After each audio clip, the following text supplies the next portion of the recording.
Hello everyone, thanks for tuning in. I know you use this video to fall asleep. If you enjoy our stories, please like the video and subscribe to the channel. Also, where are you from and what city are you watching? I love seeing where you're listening from. Now, let's dive in. Day 1. The manila envelope sat on my desk like a dead thing, yellowed and brittle at the edges. My predecessor, Carl Hendricks, had left it with a note scrawled in his distinctive chicken scratch. Marcus, read this first. Your life depends on it. See, I'd been custodian of Perdition Springs for exactly 4 hours. The ghost town stretched out beyond my office window, a collection of weathered buildings squatting in the Nevada desert like broken teeth. Tourism had dried up years ago when the state rerouted Highway 95, leaving the place to the scorpions and tumbleweeds. My job was simple: keep the buildings from falling down completely, deter vandals, and file monthly reports nobody would read. Perfect for a man trying to disappear. I tore open the envelope. Inside were 7 sheets of paper, each containing a numbered list written in Carl's careful block letters. At the top of the first page, survival rules for the custodian of Perdition Springs. I almost laughed. Carl had always been eccentric. Former miners often were. But as I read, the smile died on my lips. Rule number 1. Never enter any building after sunset without the blessed salt. It's in the metal box under my desk, bottom drawer. Scatter it across every threshold you cross. I glanced at the desk. Carl's desk now, I supposed. The bottom drawer was locked. Rule number 2. If you hear children laughing after 10 p.m., do not investigate. Lock yourself in the office and wait until morning. Do not look outside. Rule number 3. The well behind the old saloon is not just boarded up, it's sealed. If the boards are ever disturbed, leave immediately. Do not attempt to repair them yourself. Call Father Martinez at 555-0147. Rule number 4. On nights when the moon is dark, you may see lights in the abandoned houses. These are not vandals or squatters. Ignore them. They will ignore you. Rule number 5. Never count the buildings. The number changes and counting draws their attention. Rule number 6. If you find personal belongings that don't belong to tourists, children's toys, family photographs, clothing, burn them in the fire barrel behind the visitor center. Do not touch them with bare skin. Rule number 7.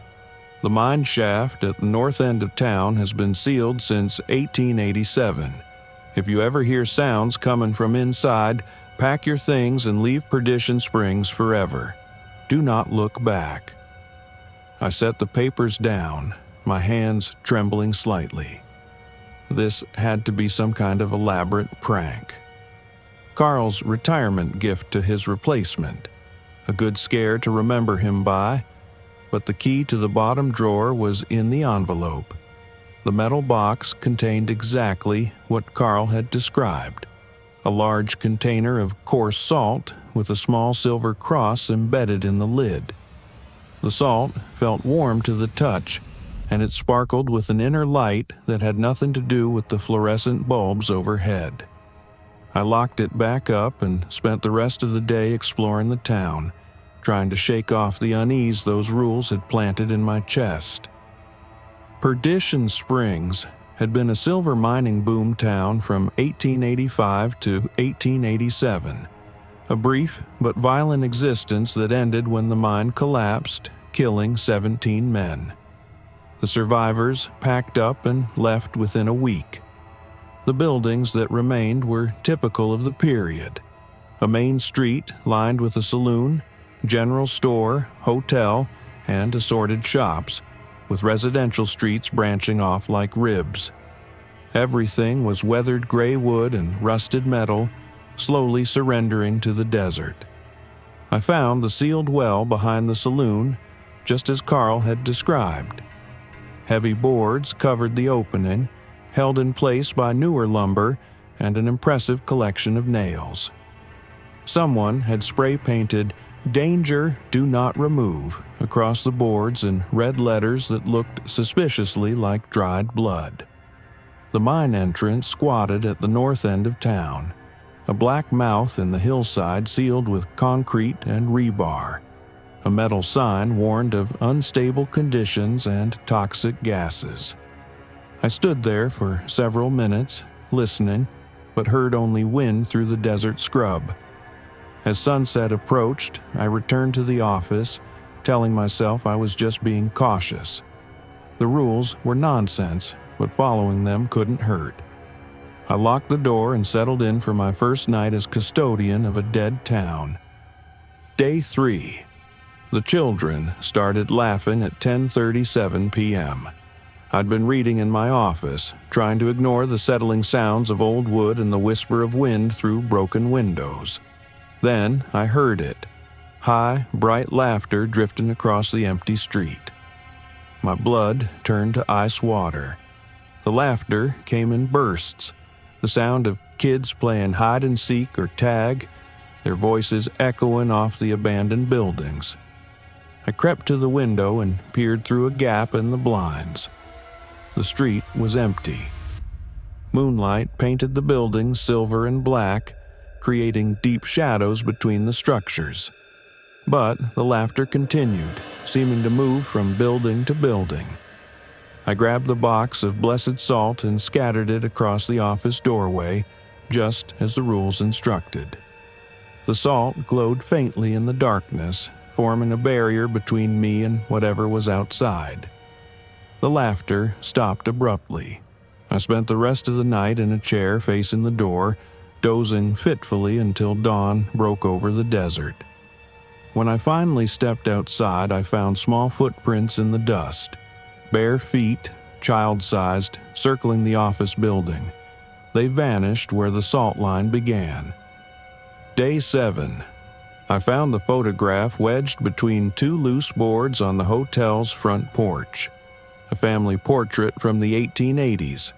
A stern man with a magnificent mustache, a woman in a dark dress, and 3 children arranged in front of them. The youngest couldn't have been more than 4 years old. The photograph was in perfect condition, as if it had been taken yesterday. According to rule number 6, I should have burned it immediately, but something about the family's faces held me transfixed. They looked familiar, especially the children. I was still staring at the photograph when I heard footsteps on the hotel's second floor. Slow, deliberate steps moving from room to room, accompanied by the creak of old floorboards. I looked up at the windows but saw nothing. The footsteps stopped directly overhead. I pocketed the photograph and backed away from the building. The footsteps resumed, following my movement along the porch. When I moved to the left, the sounds shifted left. When I moved right, they mirrored me. Something was tracking me from inside the hotel. I ran back to the office, locked the door, and pulled out the photograph. In the fading afternoon light, I could swear the children in the picture were smiling now, their eyes fixed on mine with an intensity that made my skin crawl. I built a fire in the barrel behind the visitor center and fed the photograph to the flames. It burned with a strange blue light, and for just a moment, I thought I heard children crying in the distance. Day 12. The buildings were wrong. I'd been following rule number 5 religiously, never counting the structures that made up Perdition Springs. But that morning, walking down Main Street, I noticed something that made my stomach drop. There was a barber shop I'd never seen before. It sat between the general store and the saloon, a narrow building with a red and white striped pole that gleamed as if freshly painted. Through the dusty window, I could see an old-fashioned barber chair and mirrors that reflected nothing but darkness. I was certain it hadn't been there the day before. But how could that be possible? Buildings didn't just appear overnight. I must have overlooked it during my earlier explorations. The mind could play tricks in a place like this, especially when you were alone too long. I forced myself to look away and continue my rounds. When I passed the spot again an hour later, the barber shop was gone. In its place was an empty lot filled with nothing but sand and scattered debris. That night, I dreamed of the barber chair spinning slowly in an empty room, while invisible hands worked phantom scissors in the air. The sound followed me into waking, and I found myself touching my hair compulsively, certain that something had been cut away while I slept. Day 18. The moon went dark, and the lights appeared. I first noticed them around midnight. Soft, warm glows emanating from the windows of houses that had no electricity, no gas, no reason to shine with anything but starlight. The lights moved from room to room like people going about their evening routines. Following rule number 4, I stayed in my office and tried not to watch. But the lights were hypnotic, dancing behind broken glass and tattered curtains. I found myself standing at the window for hours, mesmerized by the domestic tableau playing out in buildings that had been empty for over a century. In one house, shadows moved back and forth behind drawn shades as if a family was having dinner. In another, a single light burned in an upstairs window, occasionally interrupted by the silhouette of someone pacing. The most disturbing was the house at the end of Prospector Lane. 3 lights shone in what must have been bedrooms, and occasionally small shadows would appear in the windows. Children standing motionless, looking out at the desert night. Looking at my office. I closed the blinds and spent the rest of the night huddled in my chair, listening to sounds that had no source. Doors opening and closing, muffled conversations, the scrape of furniture being moved across wooden floors. When dawn broke, the lights vanished, and Perdition Springs returned to its tomb-like silence. Day 25. The boards over the well were disturbed. I discovered it during my morning walk, and the sight hit me like a physical blow. Several of the newer boards had been pried loose, leaving a gap large enough for someone to slip through. The danger warning had been scratched away, leaving only faint traces of red paint, or dried blood. I called Father Martinez immediately. "You need to leave," he said without preamble. His accent was thick, but his English was precise. "Leave now, before sunset. Do not pack. Do not look back. Just go." "What's down there?" I asked. A long pause. "Things that should have stayed buried. Carl never told you about the cave-in." He said the mine collapsed in 1887. Killed 17 men. Not the mine, the well. They were digging it deeper, trying to reach fresh water. Instead, they found something else. Something that had been sleeping in the rock for thousands of years. My mouth went dry. What kind of something? The kind that feeds on children's laughter. The kind that wears familiar faces to lure you close. Carl managed to keep them contained for 30 years, but the seals are weakening. If they're testing the barriers now. The line crackled with static, and Father Martinez's voice became urgent. "Get out of there. Now I'm coming with holy water and silver nails, but it will take me 4 hours to reach you. Can you hold them until then?" I looked out at the well, where something dark was moving in the gap between the boards.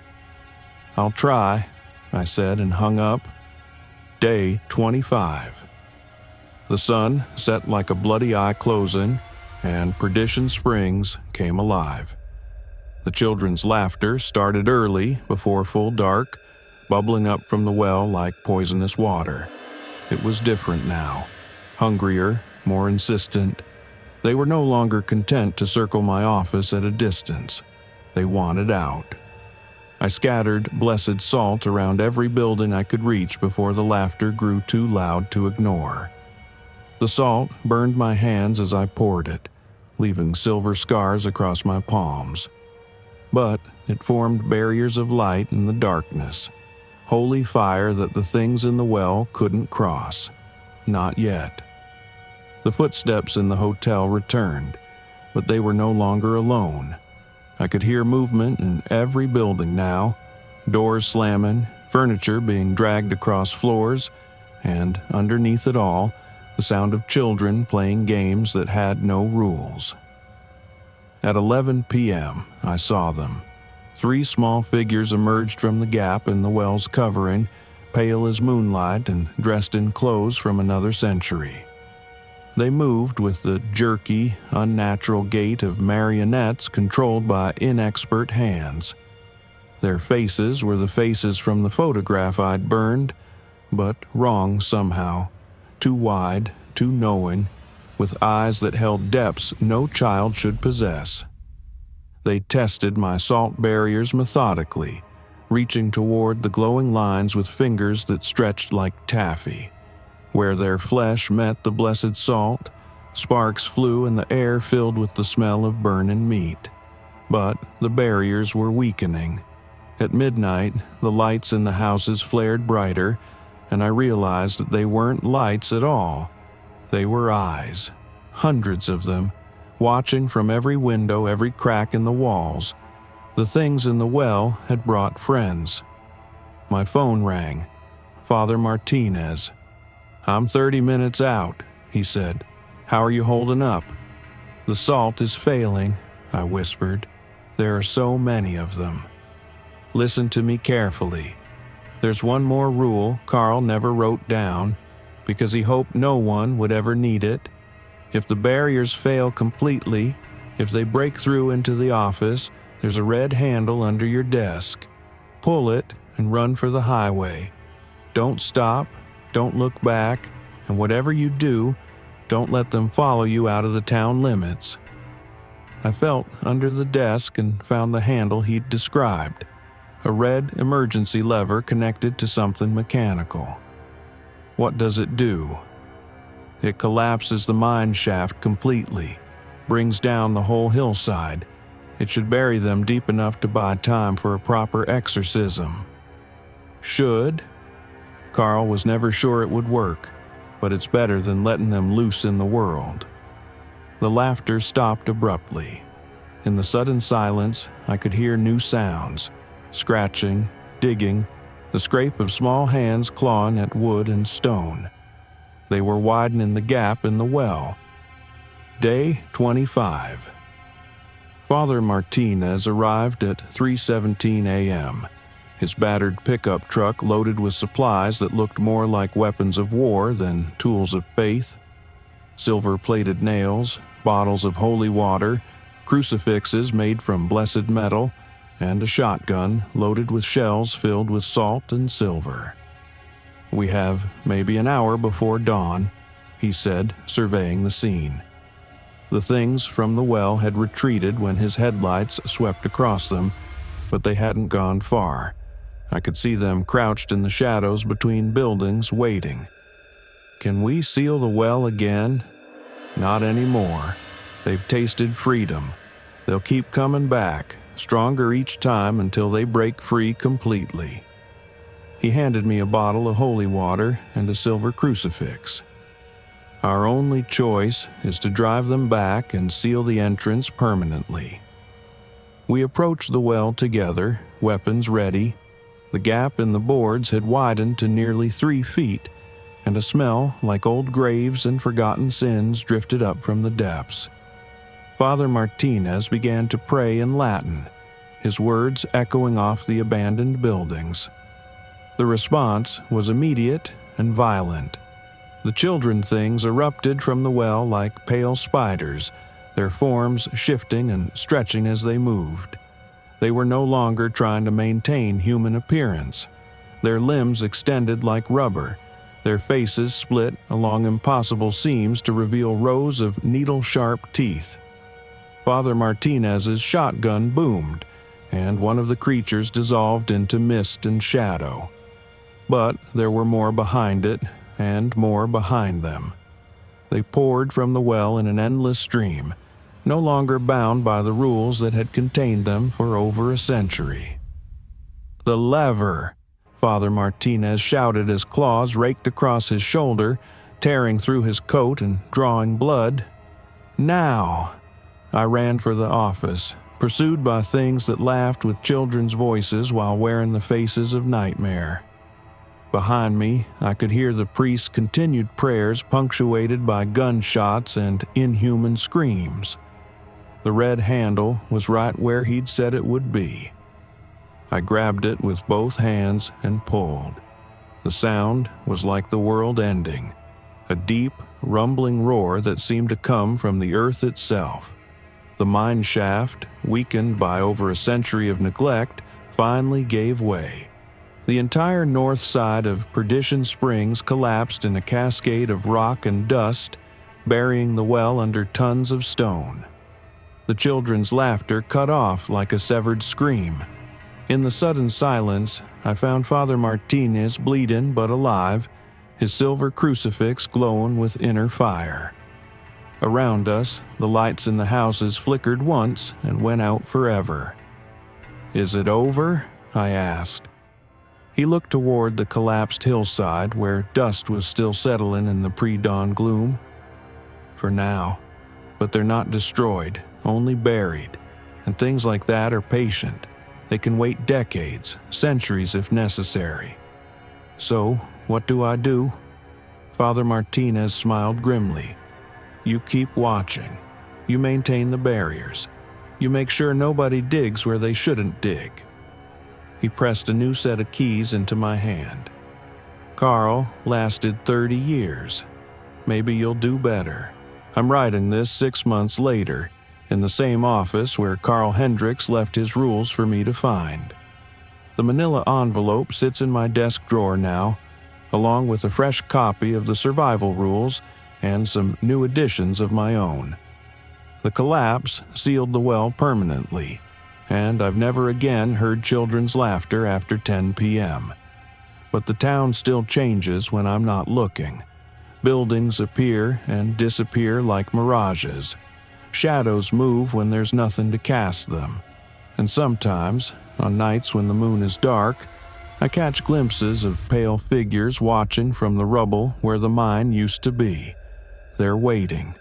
The blessed salt still glows in the darkness, and the barriers hold. Father Martinez visits monthly to refresh the holy water and check the seals. The state pays me to file reports about structural decay and tourist safety, never suspecting that I'm actually guarding a prison. My replacement will need to know the truth, just as I did.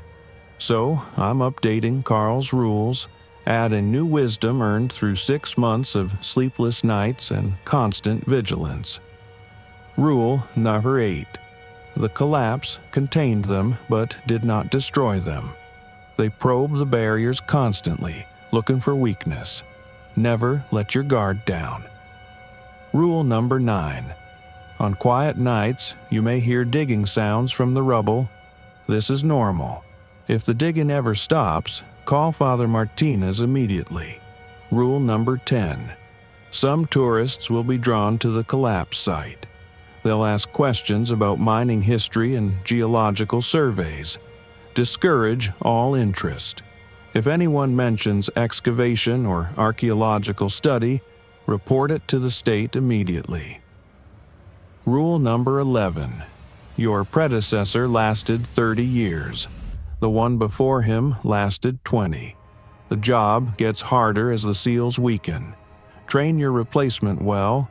Their life, and the lives of everyone beyond these town limits, depend on it. Rule number 12. Remember, you are not a custodian. You are a guardian. The difference matters.